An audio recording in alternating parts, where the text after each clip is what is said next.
the best I could find in an encyclopedia. Unbeknown to me, this is what is called a box jellyfish. Another name for it is sea wasp. The toxin of this particular jellyfish is lethal to man. It has killed in Australia, in Darwin alone, over 70 Australians. I think a few years ago it stopped a 38-year-old man heart in 10 minutes. He was dead. Not knowing what was just swimming in front of me, in fascination I reached out with my leather gloves and grabbed it just to see if it was a jellyfish. And sure enough, it swam off. Still not realizing that I'd just seen the second deadliest poison toxin creature go before me, I continued to dive, looking for the lobster. As I'm looking for them, something smashes into my forearm like thousands of volts of electricity. I come from a farming kind of community, and I've had many electrical shocks off the electric fences on the farms. But this felt like standing with my gumboots off on wet concrete and grabbing hold of the mains unit. A massive bolt went through my arm.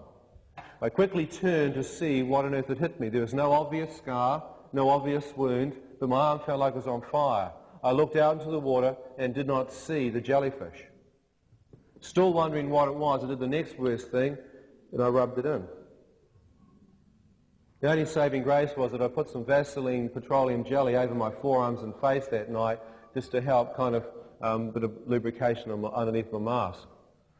So I had at least a film of petroleum jelly which offered some form of protection from the actual tentacles. What it does is that the cells explode into your blood system and it's a constrictant, and the poison then paralyzes the victim. You go into coma and certain death. Not knowing what had happened, but knowing I'm in trouble, I start to make my way back to the boat. I get stung before I can get back to the boat and out onto the reef by 3 other box jellyfish. 2 of them I see, 2 of them I don't. The local men came out, the local diver Simon came out of the water, following me onto the outer reef. It was low tide and about 2 foot covering it. As I clambered up onto the reef, I saw my arm for the first time out of the water. My arm was double its normal size, and where the tentacles had hit were like burn blisters right across my forearm. You burnt yourself on the stove and seen your skin swell up? Well, the whole of my arm was traced with like burn blisters. I thought, that's ridiculous. How could this thing burn your skin like that? As I'm standing there, perspiration is pouring off me, and I can feel the muscle tissue starting to react almost in spasms as the poison goes deeper into my flesh.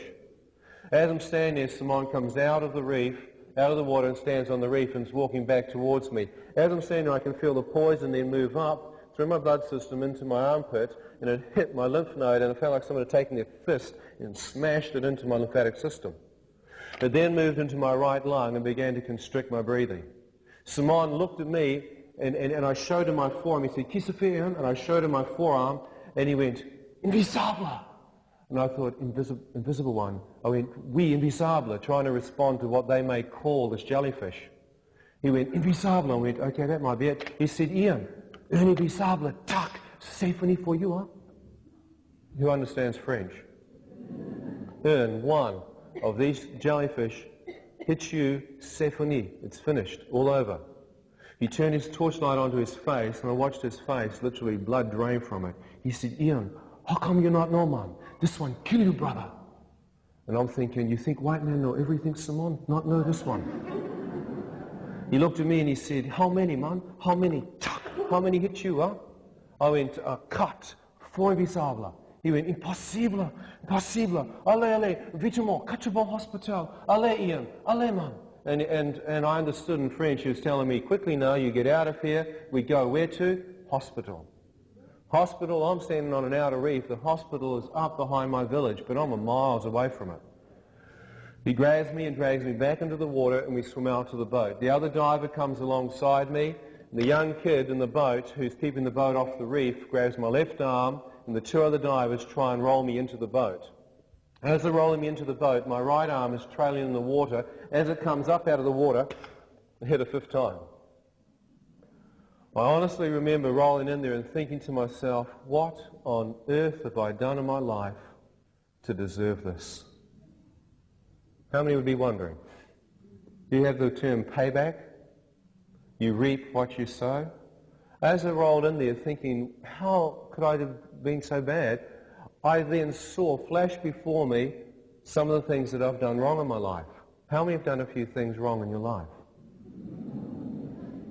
How many have got things that you're embarrassed of, that are like skeletons in the closet? You know what I mean? Your conscience, you know you should never have done it, but you were stupid enough, somehow you ended up doing it.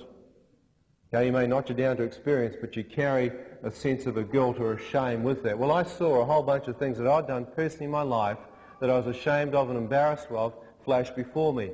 Well, it didn't really help me to know that maybe I deserved some of it. They dragged the boat over the reef and pushed it into the lagoon. Simon then pushed the boat off, and I said, Simon, come with me, man. Help me, huh? He said, Ian, no motor. I got weight belts. Let the young boy take you to shore quickly now. And he yelled in French to the young boy. And I said, Simon, my arm, what can I do for my forearm? And he motioned with his finger to urinate on my forearm. And I thought, if you're going to urinate on your arm, maybe that's some form of help, but it's pretty heavy, kind of. Pretty embarrassing, too. It's the middle of the night. My wetsuit was constricting my breathing. I pulled my wetsuit off and tried to urinate on my forearm. I found myself completely dehydrated. I couldn't. When we dive, we always have a bottle of Coke or water in the bow just to try and get rid of the snorkel taste, because it's a foul taste. So you can suck in on the snorkel for 3 or 4 hours. And so I grabbed it, drank it, perspiration flooded through my system, and I was able to gently urinate and rub the urine into my forearm, because I thought maybe this will nullify some of the toxin. Then I got my sweats on, and I sat in the stern of the boat as quietly as possible. I knew as a lifeguard and I knew as a diver that I needed to have antitoxin and I needed hospitalization as soon as possible. I knew that if I got excited or had an adrenaline rush, what would happen is that my heart would pump my blood, which would contain the poison around me. If it hit my vital organs, I'd be dead. The poison was already moving far too quickly for me. As I got halfway to shore, I felt the poison move down my left-hand side and felt someone had smashed me in my kidneys as it doubled me back in the stern of the boat. It then continued to move, and I could feel it moving and numbing out my right leg as I continued to get to shore. The boat hit the shore, and the young kid motioned for me to stand up, and he was going to help me. As I stood up, I found myself collapse into the bottom of the boat. My whole right side seemed to have gone numb. He then grabbed me, I grabbed his neck, grabbed my paralyzed right arm, and he dragged me out, up the sandy coral beach, up through the coconut plantation, up onto the main road in Rivière-Noire. Now I've got a real long story and I don't have time to go in intricate detail. I'm going to jump some of the detail and try and get to the real core of what the experience was. Okay? This young kid panicked when he got me up onto the road and pointed back to the ocean and went, "Mon frère, sur la plage." I tried to get him to get an ambulance, a hospital, a telephone, anything, and he took off, leaving me half paralyzed and half dead there.